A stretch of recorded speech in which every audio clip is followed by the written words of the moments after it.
والصلاة والسلام على سيدنا رسول الله وعلى آله وصحبه ومن والاه أما بعد. கண்ணியத்திற்குரிய அல்லாஹ் நல்லடியார்களே, துல்ஹிஜ்ஜாவினுடைய ஒவ்வொரு நாட்களுடைய சிறப்புகள், சில சட்டங்களை சொல்லிக் கொண்டிருக்கிறோம். அந்த வகையில் இன்றைய தினம் குர்பானியினுடைய சில சிறப்புகளையும் சட்டங்களையும் சொல்லிக்கொள்ள விரும்புகிறேன். பொதுவாக எந்த ஒரு அமலிலும் ஆர்வம் வருவதற்கு அதனுடைய சிறப்புகளை சொன்னால் மக்களுக்கு அது ஆர்வமாக ஆகிவிடும். எனவே தான் நபி ஸல்லல்லாஹு அலைஹி வஸல்லம் அவர்கள் எல்லா அமல்களுக்கான சவாபுகளையும் சொல்லுவாங்க. சில அமல்கள் வெளிப்படையிலே சிறியதாக இருக்கும், நன்மையிலே ஆக பெரியதாக இருக்கும். சில அமல்கள் சில சிரமங்கள் இருந்தாலும் மகத்தான நன்மையை பெற்றுத்தரக்கூடியதாக இருக்கும். எனவே தான் அமல்களுடைய சிறப்புகளை தெரிகிற போது அதை செய்பவருக்கு அந்த செயலுடைய பாரம் குறைந்து அதை செய்வதிலே ஒரு ஆர்வம் பிறக்கும் என்ற அடிப்படையில் தான் பல்வேறு ஹதீஸ், பல்வேறு அமல்களுடைய சிறப்புகளை நபி ஸல்லல்லாஹு அலைஹி வஸல்லம் அவர்கள் சொல்வாங்க. திலாவத் குர்ஆன் ஓதினால் என்ன நன்மை, தஸ்பீஹ் செய்தால் என்ன நன்மை என்று ஒவ்வொன்றுக்குமான பல்வேறு சவாபுகளை சொல்வாங்க. அந்த வகையிலே இந்த நாட்கள் தக்பீருக்குரிய, அல்லாஹ்வை புகழ்வதற்குரிய நாட்கள் என்றாலுமே கூட இந்த நாட்களுடைய மிக முக்கியமான விஷயம் துல்ஹஜ் 10வது நாள். எதை நாம் ஈதுடைய பெருநாளாக சொல்கிறோமோ அந்த நாளிலிருந்து ஒரு 3 நாள் வரை நடைபெறுகின்ற குர்பானி என்கிற ஒரு மகத்தான ஒரு அமல். குர்பானி என்று நாம் சொல்வது தமிழ் வார்த்தை அல்ல, குர்பான் என்பது அரபி வார்த்தை. அல்லாஹ்வுடைய நெருக்கத்தை பெறுவதற்காக செய்யப்படுகிற அமல்கள் எல்லாமே குர்பான். இதை நாம் தமிழ் வழக்கத்தில் குர்பானின்னு சொல்கிறோம். இந்த அறுத்து பலியிடுகிற குர்பானி என்கிற இந்த வார்த்தை, உதஹியா என்பது எவ்வளவு சிறப்பிற்குரியது என்பதை பெருமானார் ஸல்லல்லாஹு அலைஹி வஸல்லம் அவங்க சொன்னாங்க. வசதி இருந்தும் குர்பானை கொடுக்காதவர்களை மிக வன்மையாக கண்டிக்கவும் செஞ்சாங்க. அந்த வகையில் பெருமானார் ஸல்லல்லாஹு அலைஹி வஸல்லம் அவர்கள் சொன்ன ஒரு சில ஹதீஸுகளில் ஒன்றுதான் துல்ஹஜ்ஜுடைய 10வது நாள். நான் ஏற்கனவே சொல்லியிருக்கிறேன், அந்த நாளுக்கு அரபியிலே யௌமுன் நஹர், அறுத்து பலியிடுகிற நாள் என்று சொல்லுவாங்க. ஹஜ்ஜுடைய 6 நாள்கள், ஒவ்வொரு நாளுக்கும் ஒரு பெயர் இருக்கிறது. துல்ஹஜ் 8 அன்னைக்கு யௌமுத் தர்வியா என்று சொல்லுவாங்க, 9க்கு யௌமே அரஃபா என்று சொல்லுவாங்க. துல்ஹஜ் 10வது நாளுக்கு யௌமுன் நஹர், அன்றைக்கு தான் அறுத்து பலியிடுகிற அந்த ஆரம்ப நாள் என்பதனாலே இப்போ சொன்னாங்க. இந்த யௌமுன் நஹர் என்கிற துல்ஹஜ்ஜுடைய 10வது நாளில் நாம் செய்யக்கூடிய அமல்களில் அறுத்து பலியிடுகிற குர்பானிங்கிற அமலை விட சிறந்த அமல் எதுவுமே கிடையாது. அப்போ துல்ஹஜ் 10வது நாள் நாம் செய்கிற அமல்கள், 5 நேரம் தொழுகிறோம், ஈதுடைய தொழுகிறோம், தக்பீர் சொல்கிறோம், இந்த எல்லா அமல்களிலும் சிறந்த அமல் குர்பானியை விட வேறொன்று கிடையாது என்று சொல்லிவிட்டு சொன்னார்கள், இந்த குர்பானி பிராணியினுடைய ரத்தம் நீங்கள் அறுத்து கீழே விழுவதற்கு முன் அல்லாஹ்விடத்திலே அது அங்கீகரிக்கப்பட்டு விடுகிறது. நீங்கள் அறுத்து அதனுடைய ரத்தம் விழுறதுக்கு முன்னால் அதனுடைய நன்மை உங்களுக்கு உறுதியாயிடுச்சு, அல்லாஹ் கபூல் செஞ்சிட்டான். மேலும் சொன்னாங்க, நீங்கள் அறுக்கிற இந்த குர்பானி பிராணி அதனுடைய ரோமங்களோடு, அதனுடைய கால் குழம்புகளோடு அது மறுமையிலே நீங்கள் அறுத்த பிராணியை விட மிகச் செழுமையாக மறுமையிலே அது வரும். எனவே ஃபதீபு பிஹா நஃப்ஸன், இந்த குர்பானியை சந்தோஷத்தோடு கொடுங்கள்னு சொன்னாங்க, மன மகிழ்ச்சியோடு கொடுங்கள் என்று சொன்னாங்க. இதை ஒரு பொருளாதார சுமையாக எண்ணாமல், பொருளாதார பாரமாக எண்ணாமல் இதை சந்தோஷமாக நீங்கள் கொடுங்கள் என்று பெருமானார் ஸல்லல்லாஹு அலைஹி வஸல்லம் அவர்கள் சொன்னாங்க. அப்போ இந்த 10வது நாளுடைய அமலில் குர்பானி தான் சிறந்தது. எனவே தான் 3 நாள் நமக்கு அவகாசம் அளிக்கப்பட்டிருந்தாலும் முதல் நாள் குர்பானி தான் சிறந்தது. சில காரணங்களுக்காக 2வது நாள் 3வது நாள் அறுக்கலாம் என்றாலும் முதல் நாள் தான் சிறந்தது. பெருமானார் ஸல்லல்லாஹு அலைஹி வஸல்லம் அவங்க மதீனா வந்து 10 வருடங்கள் தங்கியிருந்தாங்க. இந்த 10 வருட காலங்களுமே நபி ஸல்லல்லாஹு அலைஹி வஸல்லம் அவர்கள் ஒவ்வொரு ஆண்டும் குர்பானை கொடுத்தார்கள் என்று ஹஜ்ரத் இப்னு உமர் ரலியல்லாஹு அன்ஹு அவர்கள் சொல்கிறாங்க. எந்த செயலை நபி ஸல்லல்லாஹு அலைஹி வஸல்லம் அவங்க தொடர்ந்து செய்வார்களோ அது வாஜிபாகிவிடும். அந்த வகையில் தான் ஹனஃபி மதுஹபில் அது வாஜிப் என்பதாக சொல்லப்படுது. நபி ஸல்லல்லாஹு அலைஹி வஸல்லம் அவங்க ஹஜ்ஜுக்கு வந்திருந்த ஆண்டிலே அரஃபா மைதானத்திலே எல்லோருக்கும் அறிவிப்பு செஞ்சாங்க, அலா குல்லி அஹ்லி பைத்தின் அதஹாத்துன், வசதியுள்ள ஒவ்வொரு குடும்பத்தார் மீதும் உதுஹியா கொடுப்பது வாஜிப். யாரெல்லாம் வசதி பெற்றிருக்கிறார்களோ, வசதி என்றால் என்ன என்பதை சில தினங்களுக்கு முன்னால் விளக்கியிருந்தோம். வசதியுள்ள எல்லாருமே குர்பானி கொடுக்க வேண்டும் என்று சொன்னாங்க.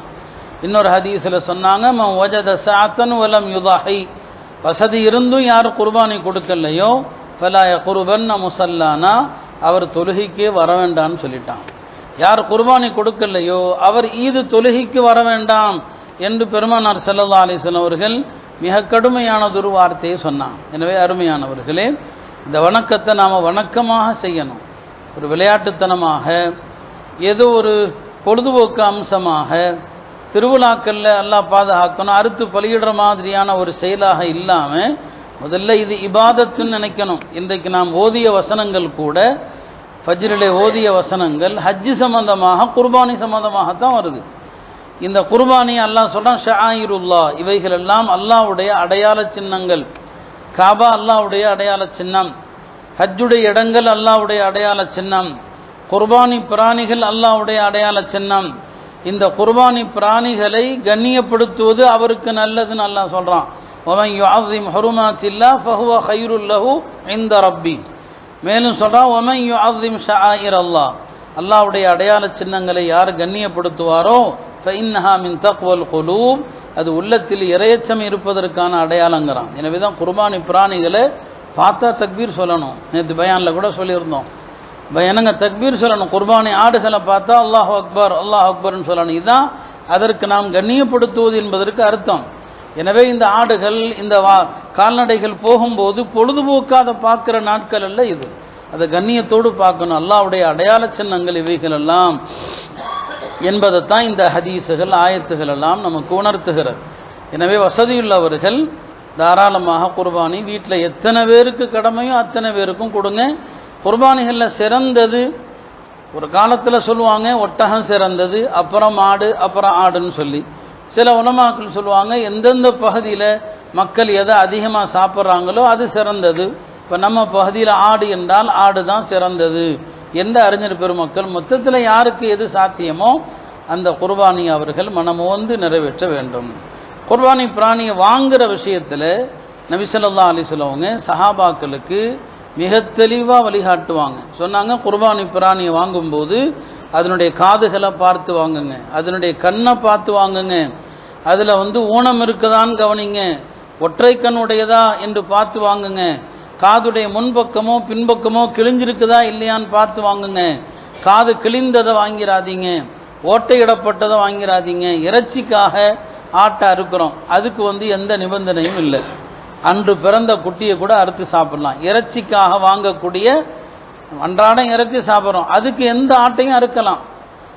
அதில் பிஸ்மில்லா சொல்லி அறுக்கணும், அது செத்து போகிறதுக்கு முன்னால் அறுக்கணும், அது மட்டும்தான் அங்கே நிபந்தனை. அந்த உரிய நரம்புகளை அறுக்கணும், அதுதான் அங்கே நிபந்தனை. ஆனால் குர்பானி பிராணி அப்படி இல்லை, அது வெறும் இறைச்சிக்கானதே கிடையாது. அதனால தான் அந்த பிராணிக்கென்று வயதுகள் நிர்ணயிக்கப்பட்டிருக்கிறது. ஒருத்தர் ஒட்டகம் குர்பானி கொடுக்கணும்னா 5 வருஷம் பூர்த்தியாக இருக்கணும். மாடு குர்பானி கொடுக்கிறதா இருந்தால் 2 வருஷம் பூர்த்தியாக இருக்கணும். கூட்டு குர்பானி செய்பவர்கள் ரொம்ப கவனம் எடுக்கணும். வெறும் வருமானத்திற்குரியதாக அதை ஆக்கிடக்கூடாது. 2 வருஷம் பூர்த்தியாகல அந்த குர்பானி அறவே செல்லாது.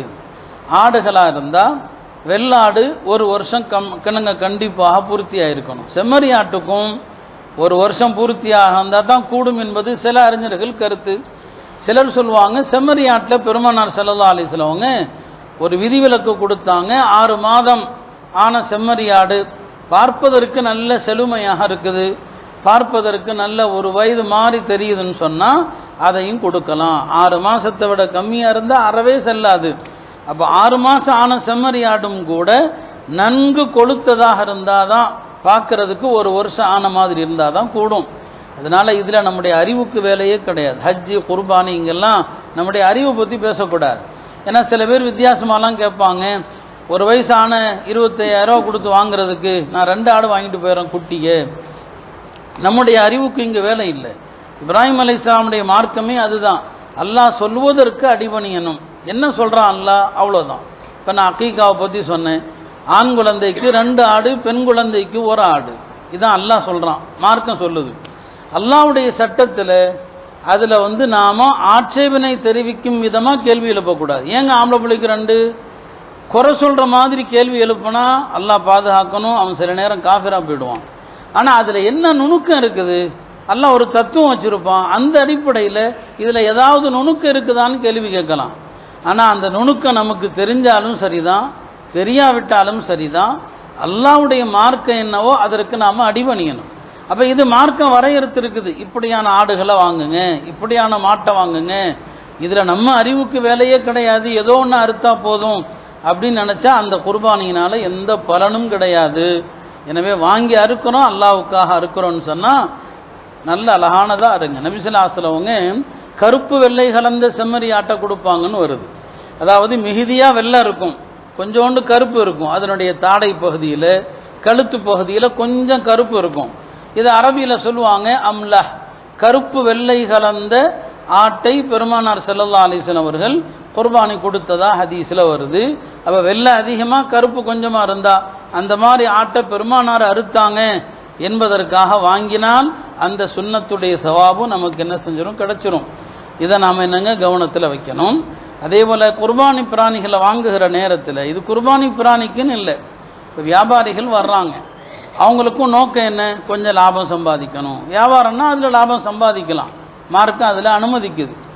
எந்த ஒரு வியாபாரம் குர்பானி ஆடு வாங்கும் போதுன்னு கிடையாது, நீங்கள் எந்த ஒரு பொருளை வாங்குறதா இருந்தாலும் சில பெரியவங்க சொல்லுவாங்க, யாரெல்லாம் இந்த வியாபாரத்தில் எனக்கு யார் விற்க போகிறாரோ அவருக்கும் லாபம் கிடைக்கட்டும், அதே நேரத்தில் நானும் அதிக விலை கொடுத்து ஏமாந்துடக்கூடாது.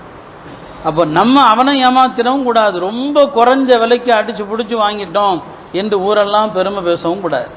அவருக்கும் ஏதோ கொஞ்சம் லாபம் கிடைக்கணும், ஒரு நியாயமான விலைக்கு நம்மளும் கேட்கணும், ரொம்ப ஏமாந்துடவும் கூடாது. அதுபோல தான் இப்படி தான் எனக்கு குர்பானி ஆடு வாங்கும் போதும் இந்த துவா செய்யுங்க, எல்லாம் அதிக விலை கொடுத்து நான் ஏமாந்துடவும் கூடாது, அதே நேரத்தில் எனக்கு விற்கிறவனுக்கு லாபம் இல்லாமலும் போயிடக்கூடாது. இந்த எண்ணம் தான் சஹாபாக்கள்கிட்ட இருந்துச்சு. வியாபாரம் செய்கிற நேரத்தில் தனக்கு லாபம் அப்படிங்கிறத பார்க்க மாட்டாங்க, தன்ட்ட யார் கொடுக்கல் வாங்கல் வைக்கிறாரோ அவருக்கும் நல்லா இருக்கணும். குர்பானியை இந்த எண்ணத்திலே வாங்குங்க, இதில் ஒருத்தரை விட கூட வாங்கிட்டாரு குறைய வாங்கிட்டார் என்பதையெல்லாம் பேசி யாரையும் சங்கடப்படுத்தாது. ஒருத்தர் நல்ல விலைக்கு வாங்கி நியாயமான விலைக்கு வாங்கியிருக்கோன்னு நினைப்பாரு, இன்னொருத்தர் அதே ஆட்டை நான் 5 ரூபா கம்மியாக வாங்கிட்டேன், இது அவருக்கு சங்கடமாக போயிடும். இந்த ஹதீஸுடைய கடைசி வாக்கியம் அதுதான், ஃபதீபு பிஹா நஃப்சன், குர்பானியை மனமு வந்து கொடுங்கள். மனமு வந்துனா என்ன அர்த்தம், நான் ஒரு 1000 ரூபா கூடவே கொடுத்துட்டேன், பரவாயில்லை, இது நான் அல்லாஹ்வுக்காக நான் வாங்கியிருக்கிறேன், இது தர்மம், இது சதக்கா. இது நீங்கள் 20,000 ரூபா கொடுத்து வாங்கியிருந்தா 20,000 ரூபா சதக்கா செஞ்சிட்டீங்கன்னு அர்த்தம். 22,000 ரூபா கொடுத்து வாங்கிட்டீங்க, 2,000 ரூபா எக்ஸ்ட்ரா கொடுத்து சதக்கா பண்ணிட்டீங்க. எனவே இது தர்மம்.